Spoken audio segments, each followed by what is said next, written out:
Tous les 3 semaines, les arbitres de la première division se regroupent dans les locaux de la Fédération tahitienne de football pour une formation arbitrage de haut niveau.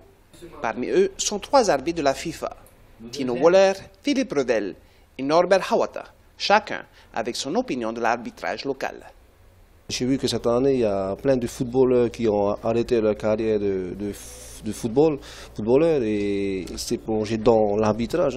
L'arbitrage, c'est un sport aussi comme footballeur. Hein. Donc l'avantage, c'est qu'ils savent jouer au football et ils connaissent à peu près les lois du jeu de l'arbitrage. Hein. Sur le plan physique, un arbitre doit être prêt physiquement, oui. Il peut être près des joueurs, pour que les joueurs ne râlent pas. Il y a beaucoup aussi qui ont peur de prendre l'arbitrage. C'est une crainte aussi pour certains. Et puis, actuellement, pour d'autres, c'est une facilité. Bon, l'arbitrage est aussi dur que d'autres sports. Hein. Mais il faut aimer l'arbitrage. L'arbitrage, c'est un sport. Et pour être plus performant, ces arbitres suivent des formations régulières. Le but de rechercher dans ces regroupements des arbitres de haut niveau toutes les 3 semaines, c'est avant tout de regrouper le panel d'arbitres sélectionnés pour le haut niveau. Deuxièmement, de viser bien sûr, le contenu sur le plan théorique, mais aussi sur le plan pratique, mais aussi leur donner les moyens concernant la préparation physique de haut niveau, et enfin, bien sûr, d'améliorer la qualité de leur performance pour bien sûr obtenir un meilleur jeu du football pendant tout le championnat.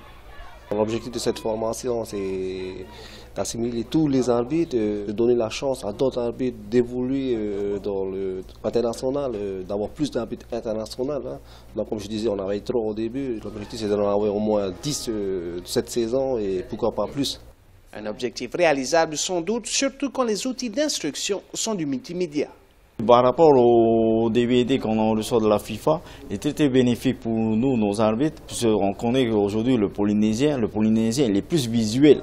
Donc il vaut mieux travailler avec du concret, donc avec les images. Donc le Polynésien il apprend plus vite en voyant les images que écrire au tableau et parler pendant plusieurs heures. Il est plus facile aujourd'hui pour nous, pour enseigner auprès de nos jeunes arbitres.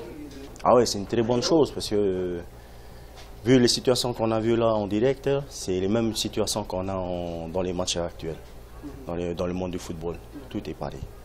Sur les tests sur le DVD, ça permet de bien regarder les fautes, de bien donner les cartons, de ne pas se tromper. Ça permet de nous situer par rapport à notre niveau en groupe.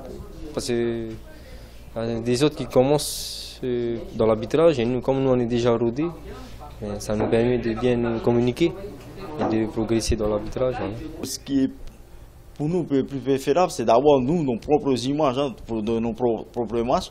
Comme cela, il est plus facile aussi à l'arbitre à se corriger par rapport à nos images que de dire tel arbitre a fait une faute sur tel match. C'est sûr que d'un côté, ils vont peut-être pas contester ce que nous demandons. Et aussi, c'est aussi pour permettre à l'arbitre à mieux progresser. S'il n'y a pas d'arbitre, il n'y a pas de football. Hein.